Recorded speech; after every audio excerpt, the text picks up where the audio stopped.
गुरुजी महाराज भरत जी को कुछ न कुछ ऐसा समझाने का प्रयास कर रहे हैं कि राम जी भगवान है और उनकी बात माने। और राम जी क्या कह रहे हैं? राम जी ये कहना चाह रहे हैं कि भरत जी मेरे सेवक हैं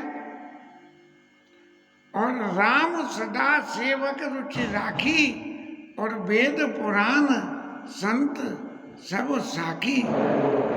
ये गोस्वामी जी महाराज ने लिखा कि सेवक की रुचि को रखी। अब जब गुरु जी ने ये कहा भरत जी से कि तुम कानन गम न दो भाई बहुरई सी से रही, तो भरत जी महाराज तो हुए कानन करो जन्म बनवासु एते अधिक न मोर सुपासु। और फिर इसके बाद में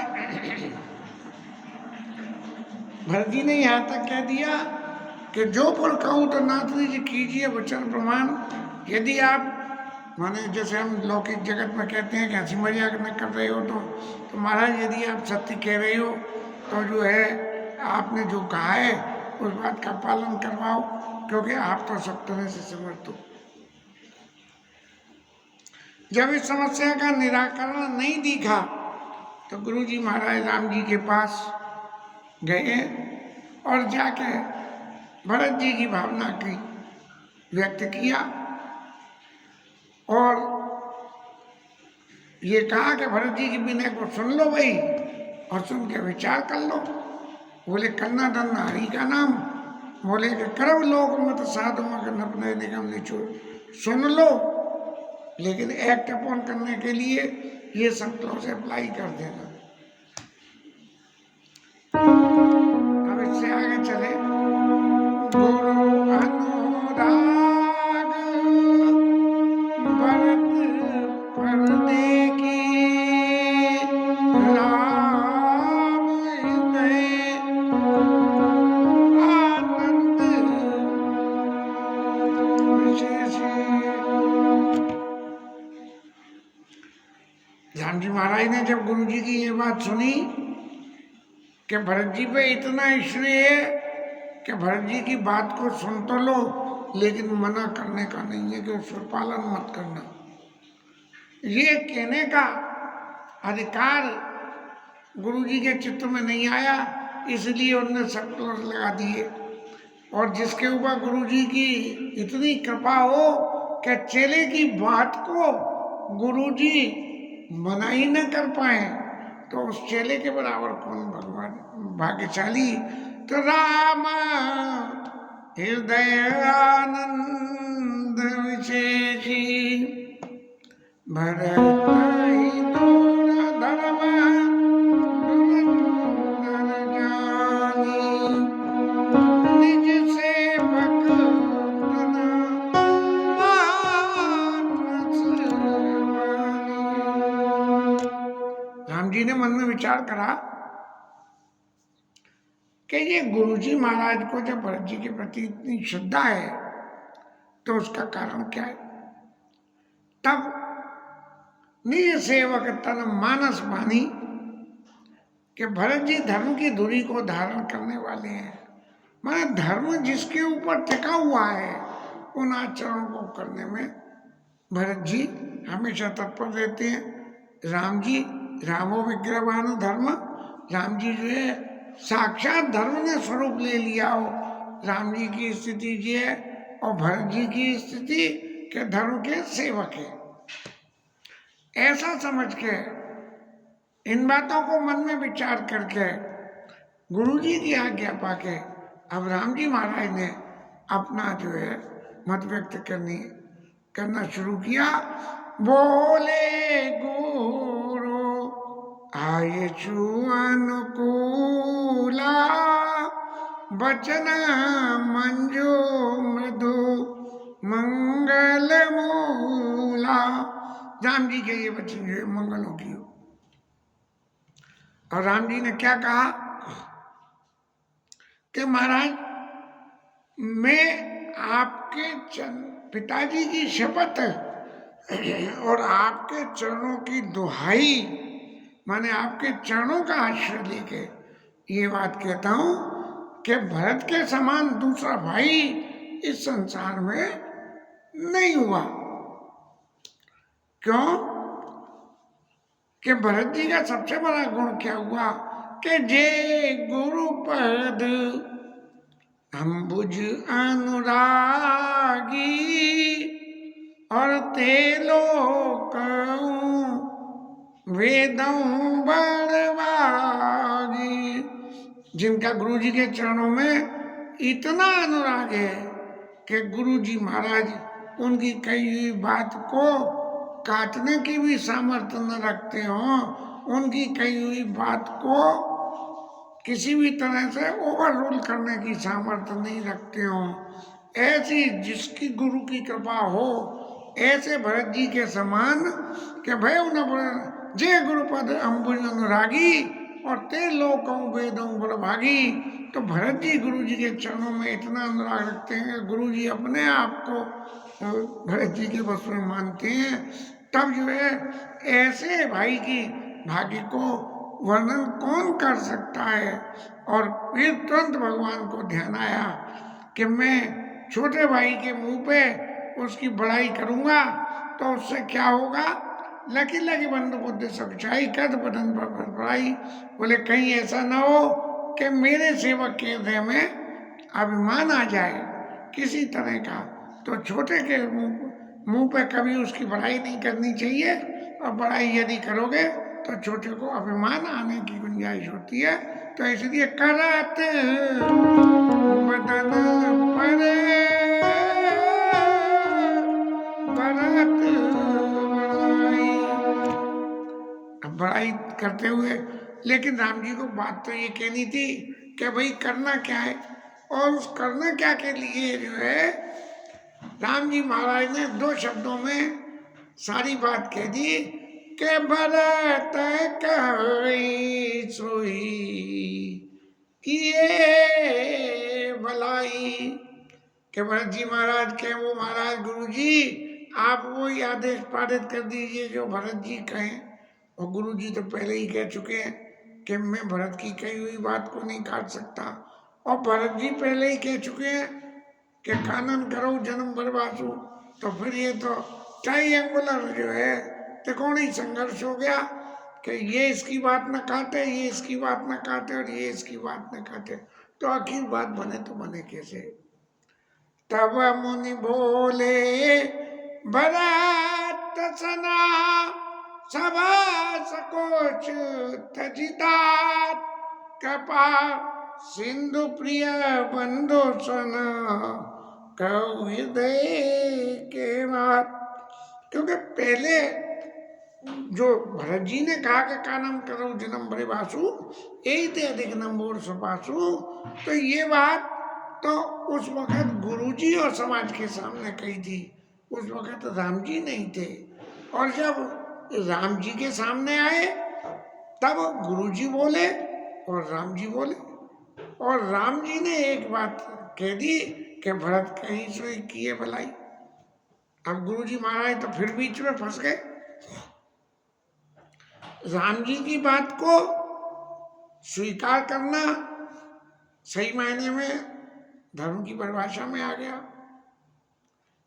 और भरत जी की बात को स्वीकार करना सेवक की परिभाषा में आ गया। अब एक तरफ धर्म और एक तरफ सेवा, अब ये दोनों परस्पर जब मिल जाते हैं तभी तो अनुराग पैदा हो गया। और गुरुजी को इतना अनुराग पैदा हो गया तो गुरुजी क्या बोले, भरत जी से बोले। भरत जी महाराज तब मुनि बोले भरत सना सब सकोच तजितात। हे भरत जी महाराज आप अब अपना सर्व संकोच छोड़ दीजिए। आपके चित्त में बराबर ये थी कि मैं सेवक हूँ, सेवकों के भगवान के सामने कैसे बोलूँगा। तो आप इस संकोच को छोड़ दीजिए। सब सकोच तजितात, और जो कुछ आप बोलो वो सेवक स्वामी के नाते नहीं, कृपा सिंधु, भगवान को कृपा सिंधु मान के और अपना प्रिय बंधु मान के, भाई मान के, अपने आप को स्वामी सेवक के रिश्ते से नहीं, भाई के नाते कृपा सिंधु प्रिय बंधु सन कहो हृदय की बात, आपके दिल में क्या है। आपने तो मैंने जो कहा उसमें हामी भर दी, राम जी कहें उसमें सेवक है इसलिए उसमें हामी भर दी, लेकिन वास्तव में आपके चित्त में क्या है, इस बात को आप जो है राम जी के सामने कहिए।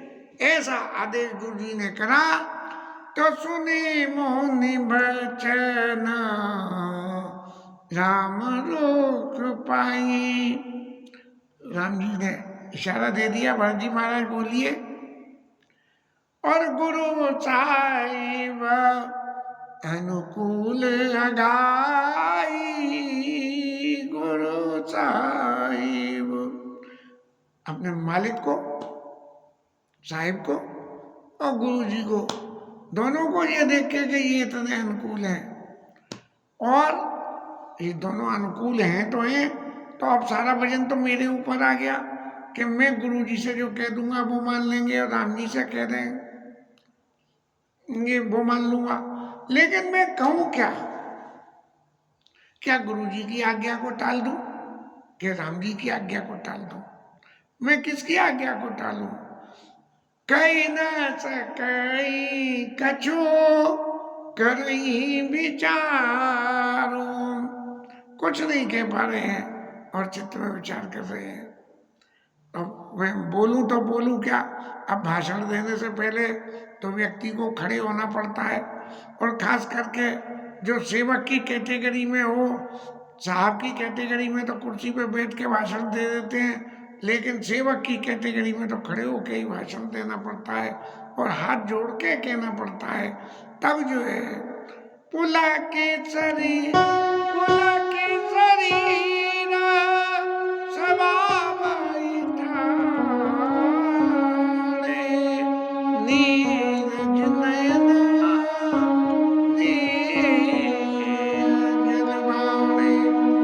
सभा में भरत जी महाराज खड़े हो गए और कमल नेत्रों में स्नेह का जल उनके नेत्रों में भर आया, और सभा के बीच में खड़े होकर भरत जी कहने लगे कि मैं राम जी के स्वभाव को जानता हूं। राम जी का स्वभाव ऐसा है कि कोई व्यक्ति राम जी के प्रति यदि अपराध भी कर दे तो भी उसके अपराध पे रिसाते नहीं है, और तो और सही मेरे ऊपर इतनी कृपा करते हैं जिसका मैं वर्णन नहीं कर सकता कि खेलत खुन से न कबहू देखी। अरे बचपन में जब हम लोग खेलते थे तो खेलने में तो एक दूसरे के कंपटीटर हो जाते हैं, और कंपटीटर होने से क्या होता है, वैसे चित्त में भावना नहीं हो लेकिन अपने कंपटीटर से जीतने की भावना तो चित्त में पैदा होती है। और ऐसा कहते हैं संत लोग कि राम जी महाराज हमेशा भरत जी को अपनी विरोधी टीम में रखते थे। जो सबसे ज्यादा अनुकूल होता है उसको अपनी टीम में रखा जाता है, लेकिन भरत जी महाराज को राम जी महाराज अपनी विरोधी टीम में रखते थे। इसलिए इसका अर्थ ये तो नहीं है कि भाई विरोधी टीम में रख दिया तो हमारा विरोध है, नहीं, हमारे चित्त में इतना स्नेह है कि हमें उसको कैसे जिताएं ये हमारे ऊपर आ जाए। हमारे भले ही सेवक हैं लेकिन फिर भी उनको जिताना हमारा फर्ज है। तो मोह पर करई सनिया विशेषी, और खेलत खुनिस न कबहू देखी। मैंने खेलने में भी कभी उनको ऐसा नहीं देखा कि भरत जी मेरे प्रतिद्वंदी हैं तो मैं उनको हरा दूं, बल्कि उल्टा हुआ। यद्यपि मैंने बचपन से प्रभु का संग नहीं छोड़ा, लेकिन खेलने में तो संग छोड़ना पड़ा। शिशुपन ते परिहरे न संगो, और कबहू न कीना मोर मन भंगो। मैंने बचपन से प्रभु का संग नहीं छोड़ा, और कभी भी मेरे चित्त में कोई बात आई और मैंने कहा तो प्रभु ने मेरे मन को कभी भंग नहीं करा, जो मैंने चाहा वो करा। और ऐसे करने से क्या हुआ कि मेरे चाहते हुए करना वो तो अलग बात है, लेकिन मेरे न चाहते हुए भी करना क्या हुआ कि मैं प्रभु कृपा रीत जिय जो।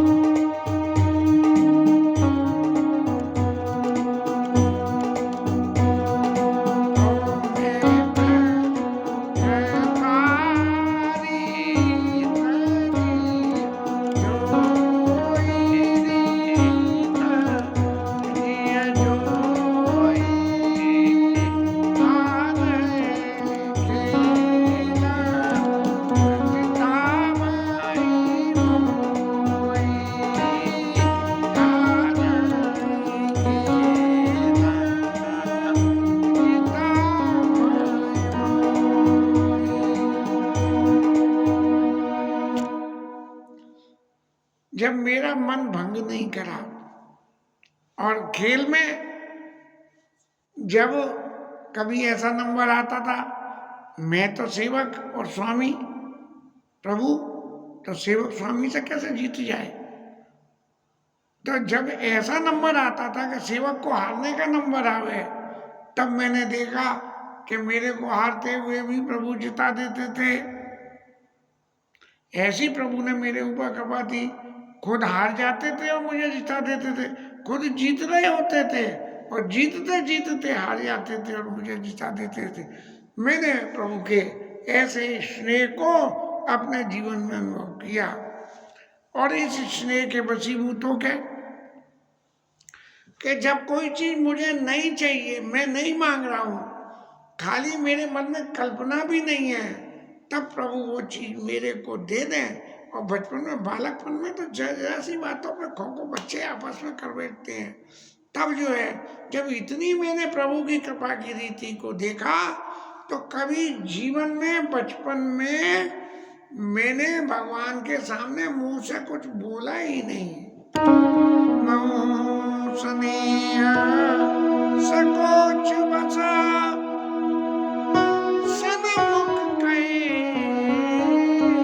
न बैन दर्शन तृपित नाज लगी प्रेम पिया से।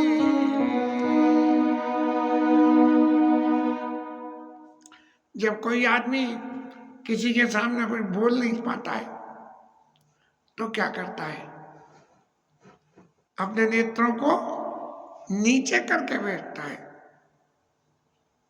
सामने बोलना हो तो ऊपर मुंह करके बोले जो सामने वाले पे आवाज जाए, लेकिन जब कुछ बोलना नहीं है तब क्या करता है। हम लोग कथा भी सुनने जाते हैं तो व्यासासन के सामने बोल थोड़ी सकते हैं, तो जो लोग एकाग्र होकर कथा सुनते हैं वो लोग सिर झुका के और ऐसे बैठ के कथा सुनते हैं। तो मऊ सने सकोच बस सन्मुख कहे न बहन और दर्शन तपित न आज लगी प्रेम प्यासे नैन। इसी बात की वजह से कि जब मैं बोल नहीं सकता तो मैं देख भी नहीं सकता, तो प्रभु की तरफ कभी आंख उठा के ही नहीं देखा। प्रभु जो कह रहे हैं उसको जो है कानों से सुना और चित्त में धारण कर लिया। लेकिन इतना सब सरेंडर होने के बावजूद भी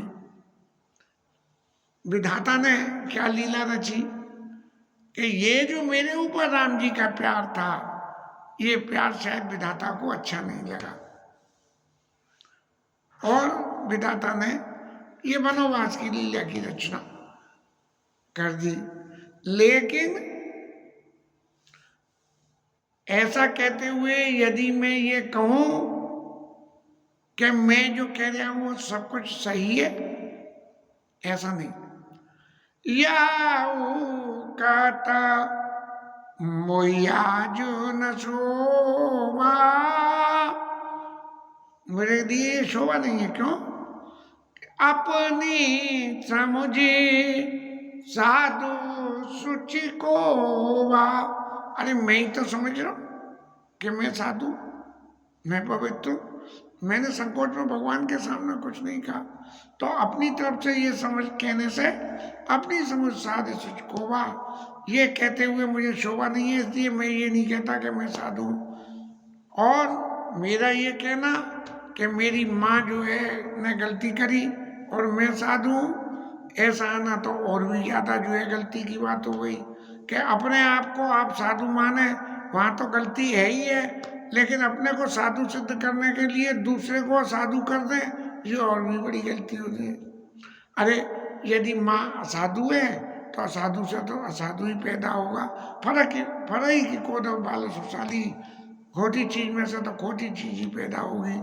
लेकिन मैं एक बात जानता हूं कि सपने वो दोष कलेश न काऊ, ये मेरा दुर्भाग्य है, मोर अभाग उददेव गाऊ, मेरा दुर्भाग्य है, मेरे दुर्भाग्य की वजह से ही सब लोगों को ये सब कष्ट उठाना पड़ रहा है और ये सब देखते हैं। लेकिन मैंने इस बात को कभी ये नहीं समझा कि आखिर मेरा दोष है, इस दोष को मैं जीवन में स्वीकार कर लूं कि मेरी वजह से। तो हुआ क्या नतीजा कि मैं ननिहाल से आया, आने के बाद में माता को जो कुछ कहा, समाज में जो कुछ कहा, और यहाँ आके कि नीच बीच चंदनी मिसपारा, ये इस मेरे इस स्नेह के बीच में जो है मेरे माँ की नीच प्रवृत्ति ने जो है अरंगा डाल दिया। ऐसी बात जो मैं कह रहा हूं, सबने उदोष कलेश न काऊ, मोर अभाग उददेव काऊ, मेरा भाग्य इतना तेज है, इतना गहरा समुद्र है कि किसी को मैं क्या कहूं, मैं कह ही नहीं सकता हूं। और बिना इस बात को समझे हुए मैंने माँ को भला बुरा कह दिया। इसलिए फिर मैंने अपने चित्त में विचारा कि भाई इस लीला में मैं किस किस को दोष दूंगा और कैसे कैसे दोष दूंगा और कहाँ तक दोष दूंगा। तब हृदय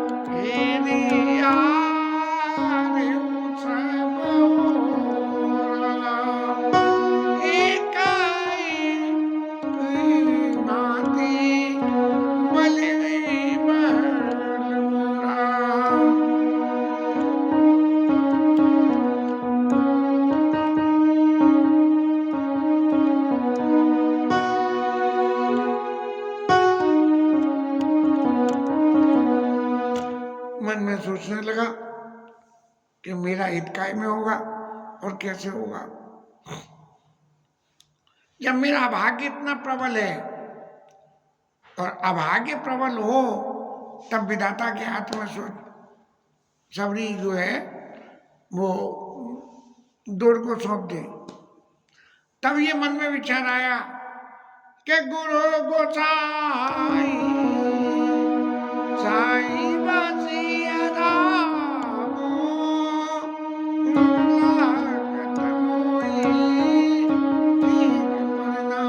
बोले ऐसा मंगल का मंगल कैसे हो कि गुरु जी तो जो है स्वामी बन जाए, वो जो कुछ कैसे हो, और साहिब सिया रामू और राम जी सीता जी जो है हमारे पूज्य हो जाए। यदि ये हो जाए तो जो है गुरु जी की छत्र छाया में और राम जी स्वामी बन जाए, ऐसा अगर यदि हो जाए लागत मोहि नीक परिणाम हो, तो परिणाम सब कुछ अच्छा ही होगा। अभी इतनी सबरी में बात कह रहा हूं, इन सब बातों को बारे में यदि ये कही जाए कि भाई भरत जी महाराज आप ये बात मुख से कह रहे हो या हृदय से कह रहे हो, कैसे कह रहे हो, तो मैं इसके सबूत में एक बात कहता हूं, साधु सभा प्रभु गुरु निकटा सुतल सतिभाव और प्रेम प्रपंच की झूठ बुरा जानी मुनि प्रेम प्रपंच की झूठ बुरा जानी मुनि।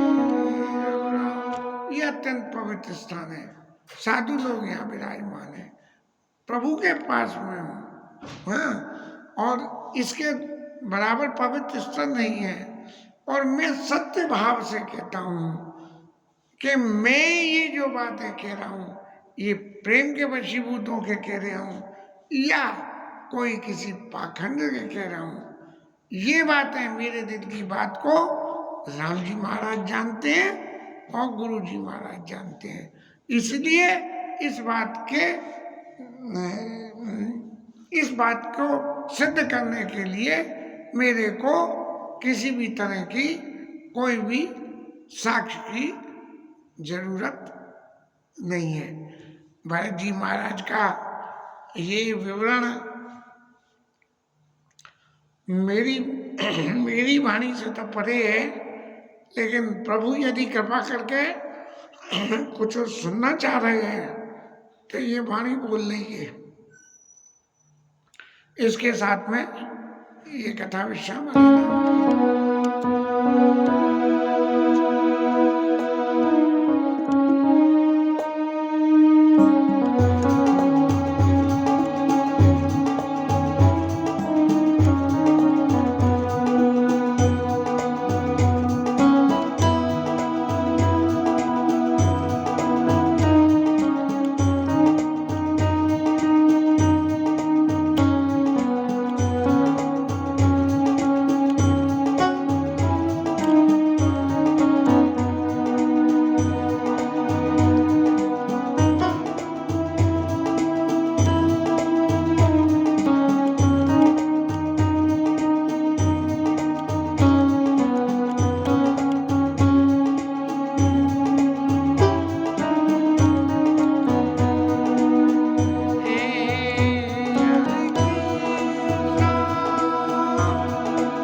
रमापति महादेव की जय, श्री राई धरण की जय, श्री राधा रानी जय जय श्री राधे, जय जय श्री राधे।